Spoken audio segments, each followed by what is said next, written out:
Guys, welcome back to my channel. कैसे हैं आप लोग? आशा करता हूँ सब लोग बढ़िया होंगे, मज़े में होंगे, अपनी लाइफ मस्त एंजॉय कर रहे होंगे। सो आज का वीडियो काफ़ी स्पेशल होने वाला है बिकॉज मैं शेयर करने वाला हूँ कि मैंने अपना शेंगन वीज़ा सिर्फ लेस देन 2 वीक्स में कैसे अप्रूव करवाया। तो आज मैं उसके ऊपर डिस्कस करने वाला हूँ और ये मैंने बिना किसी ट्रैवल एजेंट की हेल्प से किया है। और मैंने अभी रिसेंटली अप्लाई किया था आइसलैंड के लिए एंड वहाँ पे मुझे मल्टी एंट्री वीज़ा मिला है।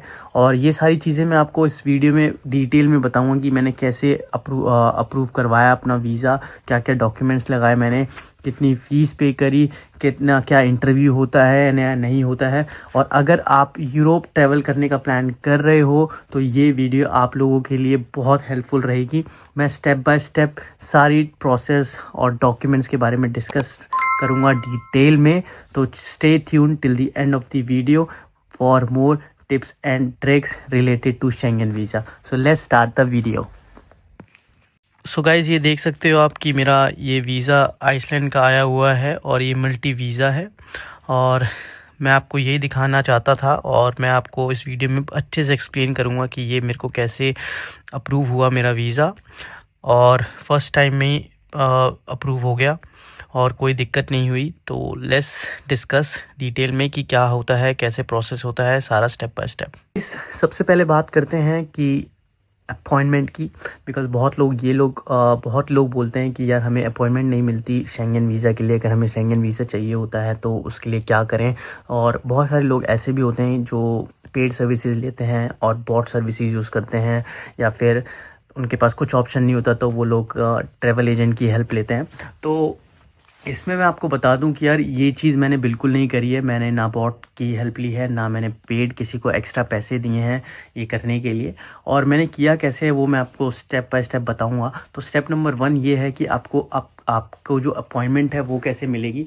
सो मेरे को जो मेरी अपॉइंटमेंट मिली है वो VFS ग्लोबल की तरफ से मिली है। VFS ग्लोबल क्या है, जिन लोगों को नहीं पता है मैं उनको बता दूं। एक ये एजेंसी है, ऑफिशियल एजेंसी है और ये पार्टनर, ये कोलैबोरेशन होता है इनका बहुत सारी कंट्रीज़ के साथ, कंट्री के डायरेक्ट एम्बेसी के साथ। सो यूरोप की एम्बेसीज़ हैं जितनी सारी, आइसलैंड हो गया या फिर फिनलैंड हो गया या बहुत सारी अलग अलग कंट्रीज़ हो गई, तो उनका ये मीडिएटर है।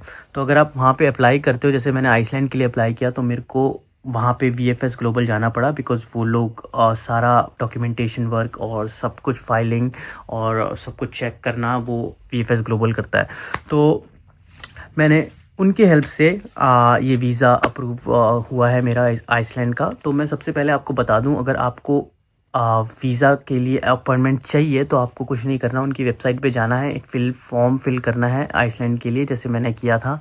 अब आइसलैंड करने के बाद आपको वहाँ पे सेलेक्ट करना है कि फिर आपको वो डेट्स दिखाएगा, अगर डेट्स अवेलेबल होंगी रिसेंटली। बिकॉज इस टाइम पे जैसे अभी दिसंबर है, ऑलमोस्ट एंड ऑफ द दिसंबर है एंड क्रिसमस टाइम था और हॉलीडे सीजन था, तो मेरे को लगा कि काफ़ी बिजी होगा, तो आई डोंट थिंक सो कि मेरे को अपॉइंटमेंट मिल पाएगी। बट स्टिल मेरे को अपॉइंटमेंट मिली और मैं चेक करता रहता था मॉर्निंग में, इवनिंग में और कभी भी जब मेरे को फ्री टाइम मिलता था। और उस टाइम पे जाके मेरे को एक अपॉइंटमेंट स्लॉट मिला तो मैंने वो स्लॉट तुरंत बुक कर लिया। स्टेप नंबर 1, आप अपना अपॉइंटमेंट स्लॉट बुक कर ले और वो जो एप्लीकेशन फॉर्म है वो भर के। गाइस, स्टेप नंबर 2 है डॉक्यूमेंटेशन।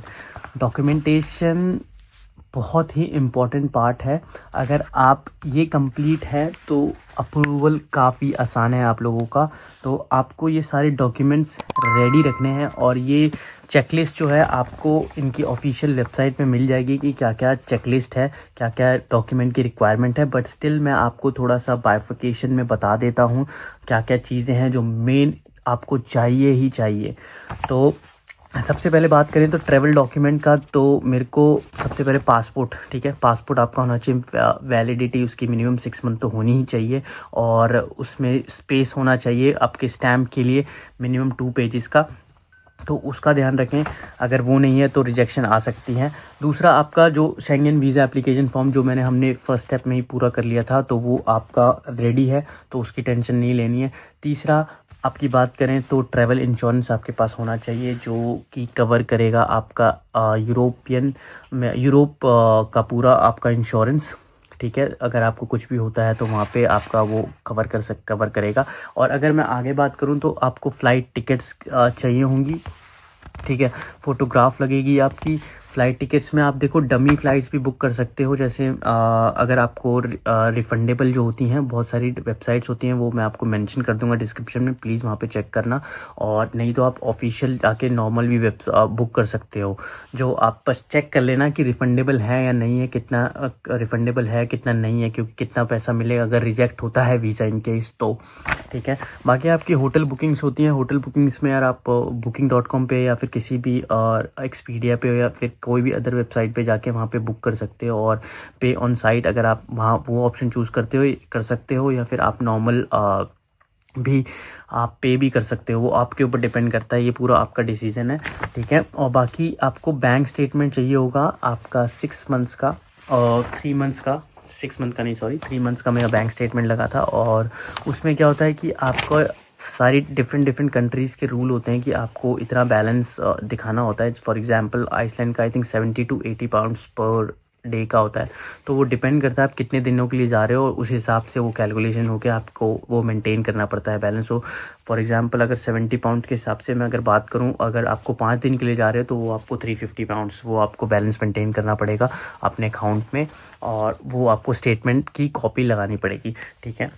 और आपको प्रूफ ऑफ लीगल रेसिडेंस दिखाना पड़ेगा, जैसे आप पीआरपी दिखा सकते हो आपका वैलिडिटी, और या फिर आप अभी जैसे अपना वीज़ा चेंज हो गया ऑनलाइन हो गया तो वो आप फ़ोटोकॉपी भी लगा सकते हो, मैंने फ़ोटोकॉपी उसी की लगाई थी।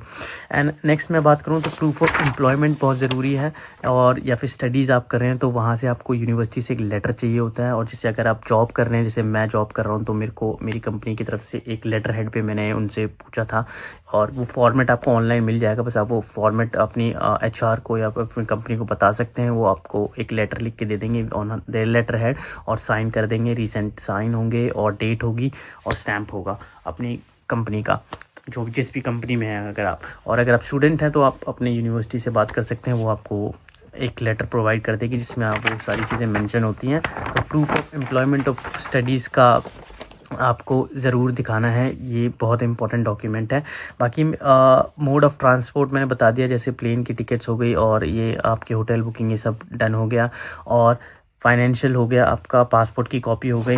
तो ये तो हो गए आपके सारे डॉक्यूमेंट्स। अगर आपको एक छोटी सी टिप्स देता हूँ यहाँ पे, आपकी छोटी सी टिप है कि अगर आपको आपकी जो एप्लीकेंट जो फाइल है वो अगर आपको स्ट्रॉन्ग बनानी है तो आप क्या कर सकते हो, जैसे आपका कोई भी फ्रेंड है यहाँ पे यूके में, या फिर आपका कोई पार्टनर है यहाँ पे, तो आप उनसे उनकी हेल्प ले सकते हो। तो मैंने उनकी हेल्प से मैंने एक लेटर लिया है। उस लेटर में मेंशन है कि उनका लेटर में ये मेंशन है कि वो स्पॉन्सर्स कर रहे हैं मेरे को, ठीक है। वो मेरे साथ हैं, वो मेरे साथ रहेंगे, घूमने जा रहे हैं हम लोग साथ में, फ्रेंड्स एंड फैमिली, गर्लफ्रेंड।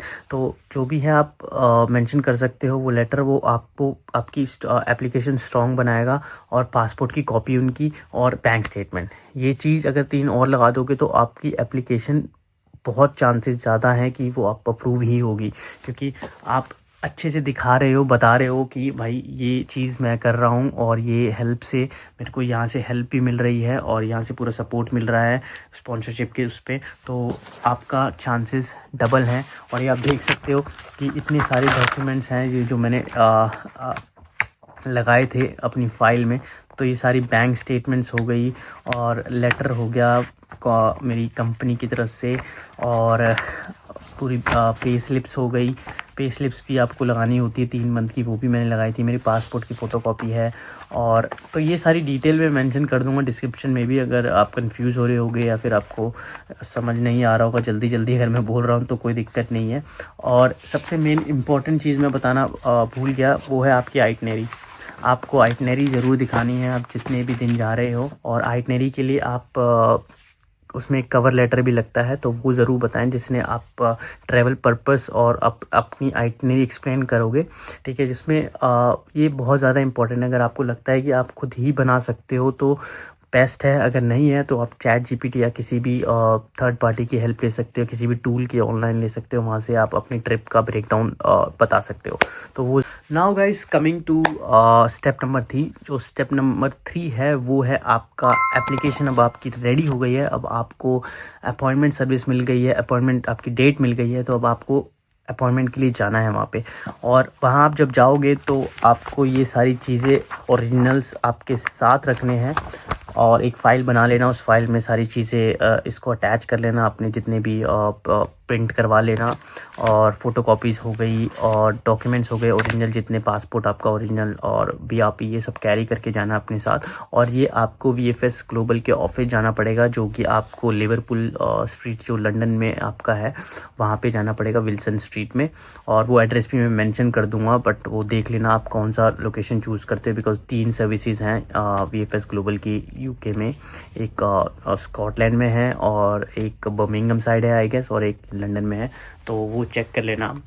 और अगर आप जब उनके पास जाओगे तो आपको ये सारी एप्लीकेशन और आपके फिंगरप्रिंट और आपकी जो पिक्चर क्लिक होगी वो वहीं पे होगी, फिंगरप्रिंट्स और फ़ोटो जो होंगे वो वहीं होंगे उनके वहाँ पे। और वो डॉक्यूमेंट्स वेरीफाई करेंगे, चेक करेंगे, जो ये वहाँ पे होते हैं वीएफएस के जो जहाँ काम। नाउ गाइस स्टेप नंबर 4, आपको पेमेंट कितनी पे करनी है, आपको कितने पैसे पे करने हैं वीएफएस को, या फिर मतलब आइसलैंड एम्बेसी में, या फिर जो भी आप एम्बेसी के लिए अप्लाई कर रहे हैं। तो देखो मैंने जो वीज़ा की फ़ी दी थी वो 75 पाउंड थी, ठीक है। और वीएफएस के चार्जेस थे कुछ 37 के अराउंड, और मैंने एसएमएस सर्विस ऑप्ट करी थी। वो ऐड ऑन होता है, आपके ऊपर डिपेंड करता है। अगर आपको कुछ अपडेट चाहिए होता है अपनी एप्लीकेशन के ऊपर तो वो कर सकते हो, और अगर नहीं है तो आप वो छोड़ सकते हो। और दूसरा एक और चीज़ थी, वो थी आपका कुरियर रिटर्न, वो 21 पाउंड्स का था, तो वो भी मैंने किया था। बिकॉज़ मेरे को, अगर आप वो ऑप्ट नहीं करते तो आपको फिर से वहाँ जाना पड़ेगा और वहाँ पे जाके अपना पासपोर्ट कलेक्ट करना पड़ेगा। तो वो मैंने नहीं चूज़ किया था, वो मैंने होम डिलीवरी का था कि मेरा पासपोर्ट अपने आप होम मेरे घर के एड्रेस पे डिलीवर हो जाएगा बाय वीएफएस। तो वो टोटल मिला के इन सब का जो मैंने था वो अराउंड आई थिंक 136 पाउंड मैंने स्पेंड किया था फॉर दिस वीज़ा। और इसमें मैंने आपको जैसे बताया कि ये पासपोर्ट की जो मैंने डिफरेंट अदर सर्विसेज ली थी, लाइक मेरे घर पे डिलीवर होएगा वो, और अगला मेरा अपडेट जो आएगा मैसेज का तो वो चीज़ आपके ऊपर डिपेंड करती है। अगर आपको करवाना हो तो आप करवा सकते हो, नहीं तो आप वो छोड़ सकते हो। आप वहाँ पे वीएफएस पे बता सकते हो कि मेरे को नहीं चाहिए। और भी उनकी सारी सर्विसेज होती हैं कि आपको प्रीमियम लॉन्च में बैठना है, वेटिंग टाइम में वो करना है नहीं, तो वो आपके ऊपर टोटल डिपेंड करता है। भाई स्टेप नंबर 5, इंटरव्यू, यस और नो। तो अब ये एक कॉमन क्वेश्चन है, बहुत लोगों का होता है कि यार क्या इंटरव्यू देना ज़रूरी है, क्या हमारा इंटरव्यू होगा अगर हम शेंगन वीज़ा अप्लाई कर रहे हैं। तो इसका आंसर है नहीं, बिकॉज़ मेरे केस में वीज़ा का कोई इंटरव्यू नहीं हुआ, कुछ भी नहीं हुआ। बट मैं आपको एक चीज़ बता दूं, इसमें वेरी करता है, केस टू केस डिपेंड करता है। अगर एम्बेसी को लगता है कि एडिशनल क्लैरिफिकेशन चाहिए या फिर डॉक्यूमेंट्स कुछ कम है, डॉक्यूमेंट्स ठीक नहीं है, तो वो इंटरव्यू के लिए बुला सकते हैं। तो प्लीज़ इसका ध्यान रखें हमेशा कि अपना डॉक्यूमेंट्स है उसको प्रॉपर तरीके से पढ़े समझें जो भी आप भेज रहे हैं, क्योंकि अगर वो ठीक से नहीं होगा तो आपको शायद इंटरव्यू के लिए बुला सकते हैं। तो अगर आपका डॉक्यूमेंट्स कंप्लीट है तो चांसेस हैं कि इंटरव्यू नहीं होगा। गाइज़ अब बात करते हैं स्टेप नंबर 6 की, कि how long is the visa for. Visa कितने टाइम के लिए है, कितने टाइम के लिए मेरे को मिला, या फिर आपको कितने टाइम के लिए मिल सकता है। तो यार देखो, वो भी डिपेंड करता है आपकी प्रोफाइल पे, आपकी एप्लीकेशन पे, कि आप एप्लीकेशन कैसी दे रहे हो, ठीक है। तो मेरे को देखो, मेरे को जो मिला है वो ऑलमोस्ट मल्टी एंट्री मिला है। जो मल्टी एंट्री होता है वो बहुत कम लोगों को मिलता है, और कई बार वो लोग वन टाइम एंट्री देते हैं और कुछ स्पेसिफिक डेज होता है। लेकिन मेरा जो केस है उसमें मेरे को मल्टी एंट्री मिला है। लेकिन इसमें क्या होता है कि मैं डिफरेंट मेरे को 2025 तक, फरवरी तक मिला हुआ है।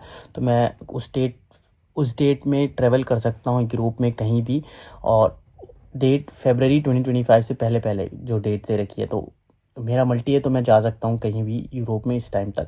लेकिन कई बार उसमें लिखा होता है आपका जो वीज़ा होता है उसमें लिखा होता है कि आपको सिंगल एंट्री है, मल्टी एंट्री है या फिर क्या है, तो वो आप ज़रूर देखें। और अगर आप डॉक्यूमेंट अच्छे से मेंटेन करते हैं, सारी चीज़ें एक्सप्लेन करते हैं, तो वीज़ा ड्यूरेशन है वो एम्बेसी के ऊपर डिपेंड करता है, और वो आपको हो सकता है कि ज़्यादा टाइम दें, ज़्यादा मल्टी एंट्री मिल जाए आपको, वो टोटली उनके ऊपर डिपेंड करता है, तो उसकी टेंशन ना लें। गाइज़ अब बात करते हैं स्टेप नंबर 7 की, जो है टाइमलाइन, कि मेरा जो वीज़ा है वो कितने टाइम में आ गया मेरे पास, मेरा पासपोर्ट मेरे पास कितने टाइम में मेरे हाथ में था। तो गाइज़ मेरे को टोटल मैं अगर बात करूं वर्किंग डेज़ में, तो मेरे को सिर्फ 12 दिन लगे हैं इस चीज़ में, प्रोसेस में। जब से मैंने अपॉइंटमेंट मेरी हुई जिस दिन थी, उस डेट से लेके जब मेरे को पासपोर्ट मिला, तो वो टोटल 12 दिन के अंदर अंदर मेरे को मेरा वीज़ा मिल गया था विद माई पासपोर्ट। और ये काफ़ी फास्ट था, स्मूथ था, हैसल फ्री था, कोई दिक्कत नहीं थी, क्योंकि मेरे सारे डॉक्यूमेंट्स प्रॉपर थे, पूरे थे, कंप्लीट थे, एंड कोई भी उसमें इंफॉर्मेशन ऐसी नहीं थी कि या फिर मैं कुछ छुपा रहा हूँ या फिर कुछ मैं ट्रिकी करने की कोशिश कर रहा हूँ। तो वो चीज़ आप प्लीज़ ध्यान रखें, अगर आप वीज़ा अप्लाई कर रहे हैं तो बहुत ट्रांसपेरेंट रहें, और जो भी आप चीज़ें कर रहे हैं वो सब कुछ दिखाएं, बताएं, अच्छे से एक्सप्लेन करें वीज़ा ऑफिसर को, तो उसमें आपकी कोई दिक्कत नहीं आएगी, और आपका वीज़ा जल्द से जल्द अप्रूव होकर आपको आपका पासपोर्ट भी मिल जाएगा। तो मेरे केस में 12 दिन वर्किंग डेज़, 12 वर्किंग डेज़ में मेरे को मेरा वीज़ा मिल चुका था, यूरोप का शेंगन वीज़ा। सो गाइज़ अगर आप भी यूरोप ट्रैवल करने का प्लान कर रहे हो, तो ये प्रोसेस बिल्कुल डूएबल है, और ये बिना किसी भी ट्रैवल एजेंट या फिर किसी को एक्स्ट्रा पैसे दे के, या फिर आप किसी भी बॉट की हेल्प से उसके बिना भी कर सकते हो। बस आपको पेशेंस चाहिए और प्लानिंग की ज़रूरत है, और टोटली आपके डॉक्यूमेंट्स जो हैं वो पूरे कंप्लीट होने चाहिए अच्छे से। अगर मैंने अपना वीज़ा कम्प्लीटली खुद ही अप्लाई किया था, और खुद ही ये काफ़ी आप भी कर सकते हो, बहुत आसान है। सारे डॉक्यूमेंट्स कंप्लीट रखो, और कुछ नहीं है। और आपको एक चीज़, छोटी सी टिप्स मैं ये भी बता देता हूँ कि अगर आपको जिस भी कंट्री का वीज़ा मिला है, फॉर एग्ज़ाम्पल मैंने आइसलैंड का मेरे को जैसे वीज़ा मिला है, तो और मेरा मल्टी वीज़ा है, तो उसमें क्या है कि मेरे को जो भी डेट होगी, जिस डेट से मिला है वो वीज़ा, तो मेरे को आइसलैंड में ही जाना है पहले, सबसे पहले आइसलैंड में जाना है। और मेरा मल्टी वीज़ा है, तो मैं और भी शेंगन कंट्रीज़ में जा सकता हूँ यूरोप में। तो मैं क्या करूँगा, सबसे पहले आइसलैंड जाऊँगा, तो उसके बाद मैं किसी भी यूरोप कंट्री में जा सकता हूँ, जब तक मेरा वीज़ा वैलिड है। और ये चीज़ बहुत लोगों के क्वेश्चंस होते हैं, कंफ्यूज मत होना, आपको जो भी कंट्री का वीज़ा मिला आप उसी में जाओगे, ठीक है। और ये नहीं है कि आप, ये भी बहुत होता है कि मल्टी नहीं मिला, सिंगल एंट्री मिला, और आप सोच रहे हो कि आपको काफ़ी दूसरी कंट्रीज़ का भी वीज़ा मिल गया। तो आप प्लीज़ चेक करें आपका मल्टी है या सिंगल है, और कंफ्यूज मत होना। और अगर आपको कोई भी डाउट्स है इससे रिलेटेड, तो कमेंट में ज़रूर पूछना मेरे से। कुछ भी अगर ऐसे आपको लगता है, कुछ डाउटफुल होता है, या फिर कोई डॉक्यूमेंट्स रिलेटेड चीज़ें होती हैं, तो वो गाइज़ अगर आप लोग यूरोप का प्लान कर रहे हैं, तो ये वीडियो आपके लिए बहुत इन्फॉर्मेटिव है। अगर आपको शेंगन वीज़ा अप्लाई करना है खुद से, तो प्लीज़ इसको अच्छे से देखें, अच्छे से समझें। अगर कोई भी कुछ भी क्वेश्चन, कुछ भी डाउट होता है, तो प्लीज़ मेरे से ज़रूर पूछें। और मेरा आपको इंस्टाग्राम हैंडल भी पता है, यूके शुके, वो मैं हर एक वीडियो में मेंशन करता हूँ। अगर नहीं पता तो प्लीज़ मेरे को फॉलो करें, यूके शुके इंस्टाग्राम पे जाके सर्च कर सकते हैं, मेरा अकाउंट देख सकते हैं वहाँ पे। और अगर आपको ये वीडियो अच्छी लगी हो, तो प्लीज़ इस चैनल को सब्सक्राइब करें, यूके शुके को सब्सक्राइब करें, और ऐसी मैं हेल्पफुल कंटेंट मैं शेयर करता रहता हूँ। And thank you so much for watching this video. Now I am ending the video. Next video में जल्द मिलते हैं। Stay tuned and see you in the next video. Bye bye.